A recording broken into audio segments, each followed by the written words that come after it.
2015 ஜனவரியில் நல்லாட்சி அரசு பதவிக்கு வந்தபோது தமக்கு இழைக்கப்பட்ட நீதிகள் தமக்கு இழைக்கப்பட்ட அநீதிகள், ஊடகவியலாளர்கள் காணாமல் போனது, கொலை செய்யப்பட்டது போன்றவர்கள் நீதியாக விசாரிக்கப்படும் என்று ஒரு பாரிய எதிர்பார்ப்பு இருந்தது.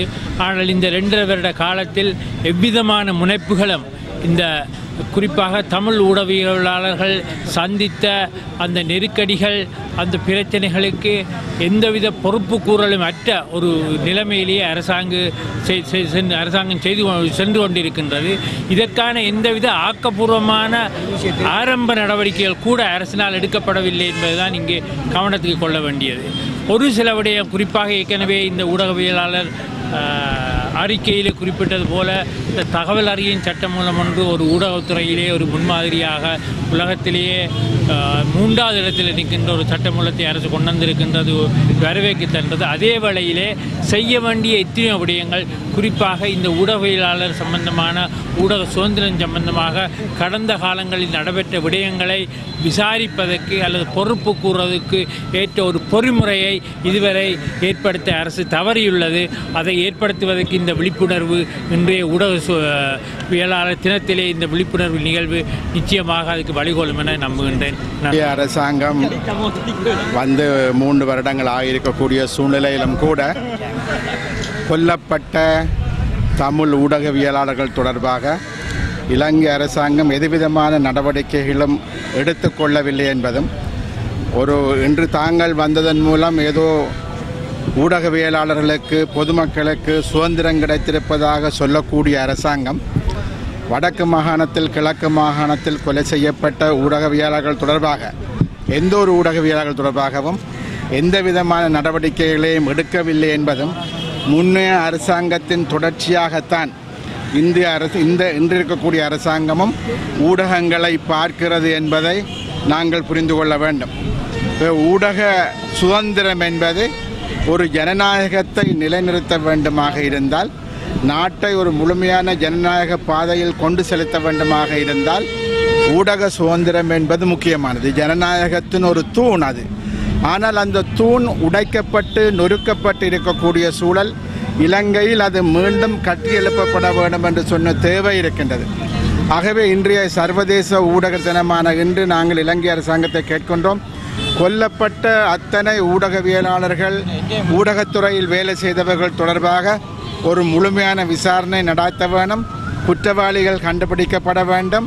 அந்த இறந்து போன ஊடகவியலாளர்களுக்கு, அவருடைய குடும்பங்களுக்கு நீதி கிடைக்க வேண்டும்.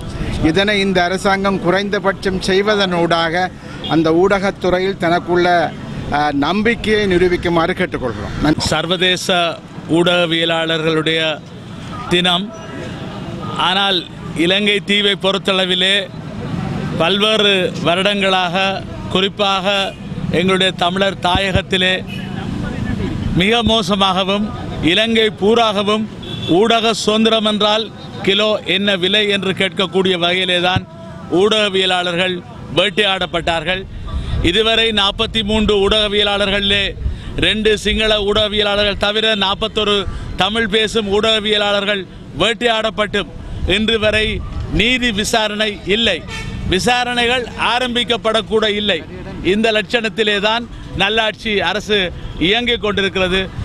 இன்றைக்கு சர்வதேச ரீதியாக கடந்த காலங்களிலே முன்னாள் ஜனாதிபதி ரணசிங்க பிரேமதாசா அவர்கள் காலத்திலே ரிச்சர்ட் டி சோய்சா ஊடகவியலாளர் கொல்லப்பட்டதை பெருசாக பேசியவர்கள் பின்னாளிலே நடைபெற்ற கொலைகளை அடக்கி வாசித்தார்கள். லசந்தவனுடைய படுகொலை மிகப்பெரிய ஒரு அதிர்ச்சியை ஏற்படுத்தியது. இதே போல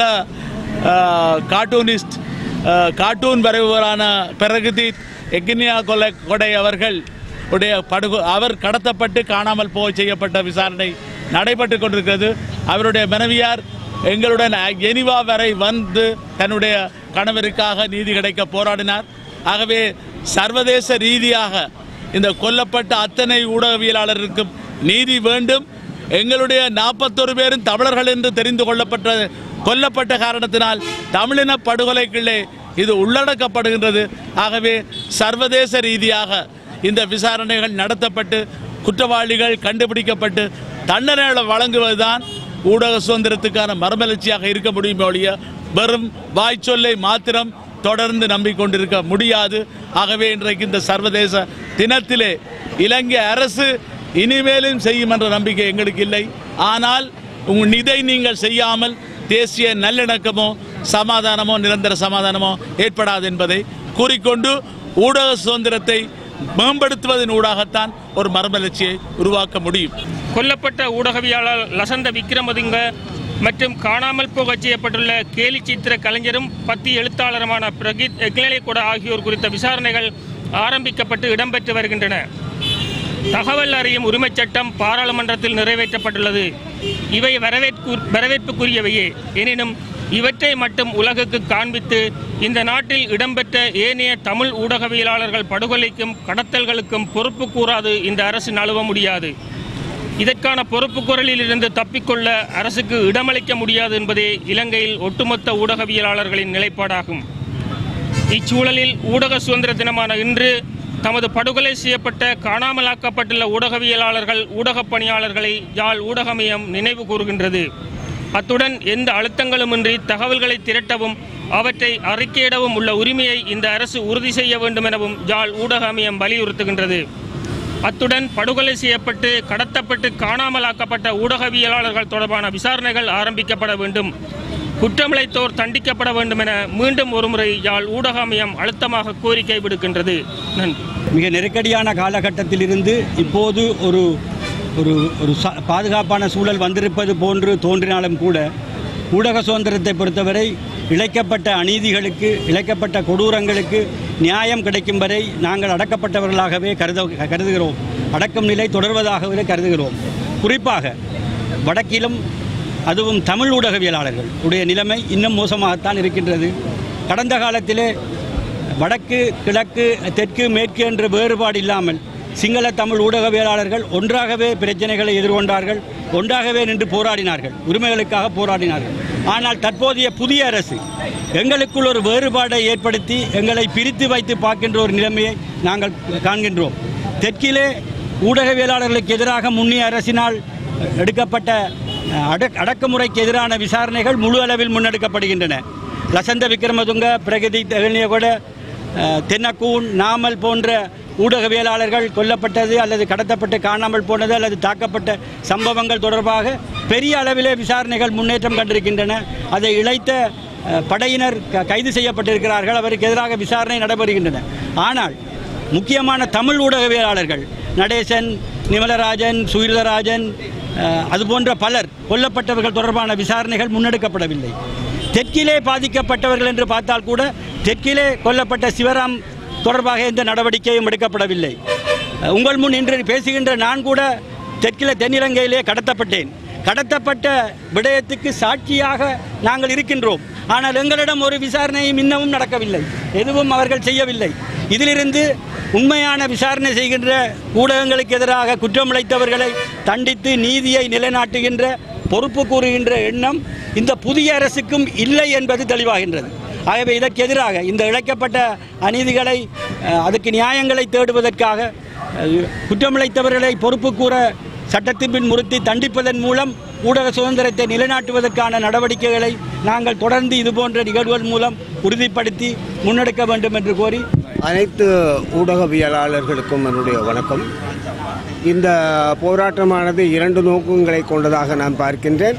ஒன்று, இதுவரையிலே பட்டியலிடப்பட்டுள்ள அத்தனை பேருடைய இழப்புகள் அல்லது மரணங்கள் அல்லது காணாமல் போன சம்பந்தமாக ஒரு பட்டியலின் அடிப்படையில் இந்த நாட்டினுடைய ஊடக அமைச்சர் தெளிவான ஒரு நடவடிக்கையை முன்னெடுக்க வேண்டும் என்று கோருகின்றதாக ஒன்றும், இங்கே இருக்கக்கூடிய 3 நாட்டிலே இருக்கக்கூடிய ஊடகவியலாளர்களுடைய சுதந்திரம் தொடர்ந்தும் பேணப்பட வேண்டும் என்று அதை உறுதிப்படுத்துகின்ற கடப்பாடும் இந்த நாட்டினுடைய ஊடக அமைச்சருக்கு உண்டு என்று வலியுறுத்துகின்றதாகவும் நான் பார்க்கின்றேன். ஊடகவியலாளர்கள் தொடர்ந்தும் இதுவரையிலே எந்த அளவுக்கு தைரியமாகவும் துணிச்சலாகவும் தங்களுடைய கடமைகளை துணிந்து செய்தார்களோ, அதிலும் குறிப்பாக இன்வெஸ்டிகேட்டிவ் ஜேர்னலிசம் என்று சொல்லக்கூடிய அந்த துறையிலே இன்னும் மேலும் மேலும் அக்கறையோடு அவர்கள் செய்வதற்கு இது ஊக்கமளிக்கும் என்று நான் நம்புகிறேன்.